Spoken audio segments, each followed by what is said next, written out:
Welcome to the beach in another one of my holiday angling episodes.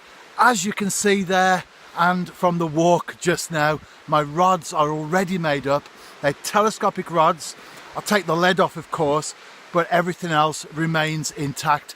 And by the way, after each session, I take them in the shower and give them a good watering down, because salt water is very corrosive.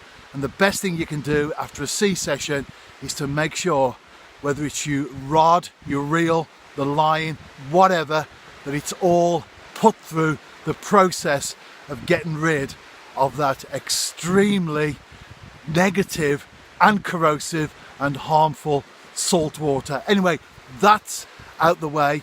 I've just arrived, a beautiful evening here just north of Barmouth, and I'm ready to cast out. This is my setup. It's all very simple. As you can see, got the main line on the reel. I'll go for 20, 30 pounds main line. I'm not casting that far on this particular beach.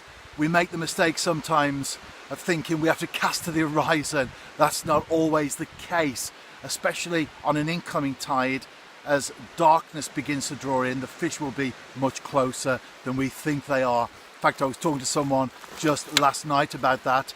He said to me, "You're not casting out very far." I said, "No, the fish are a little bit closer than we realise sometimes." And I caught 4 bass in an hour on that occasion, so hopefully more the same tonight.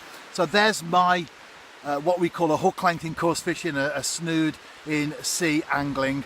A couple of beads there, as you can see, a swivel, some tubing, and then the amnesia, which is red, down to an Aberdeen pattern. It's my favourite pattern for fishing with worm. That's a size 2, so not a particularly big hook. And then I've got the same just down there. And then at the bottom, as you can see, 5-ounce lead. That's a grip lead. There's hardly any swell on the sea this evening, so that will hold comfortably. So both of these baits, which will be lugworm, by the way, I've got frozen lugworm. I do prefer fresh and other baits, but you have to have what's out there. So that's all the tackle shop had. Not a problem, I'm fishing, that's the important thing. So both these baits will be flapping enticingly in the water, and well, I've had 6 bass so far over the last couple of nights, just very short sessions, and hopefully I can add to that tally this evening. I'm off the mark with the species that I'm targeting this week, the bass, and like all the others, this one is going back. This is the life lying down on a beach. It's a glorious evening here in Wales, and I'm watching a couple of rod tops. Can't beat that, can you? I wasn't stretched out on the sand for very long because one of those rod tips came alive, and this is the result. The third fish of the evening. Do I get tired of holding these up to the screen? The answer is quite simply no. They're very lively though, and I have got the sand beneath me, and this one has just landed on that, and it's going back where it came from right now. We are now well into dusk. I'm continuing to fish. I hope you're enjoying my holiday angling adventures. I most certainly am. And what I said at the beginning of the week is that by the time you get to connect with these blog entries, I will actually be back home. That's important in this day and age of the internet, and in particular social media. If you're on holiday, especially if you've got an empty house that you've left behind, don't advertise it to the world. I know the temptation is there to post on Facebook, Twitter, wherever it may be, that you've just arrived in some glamorous, exotic location and you're there for 2 weeks away from everything that you've left behind.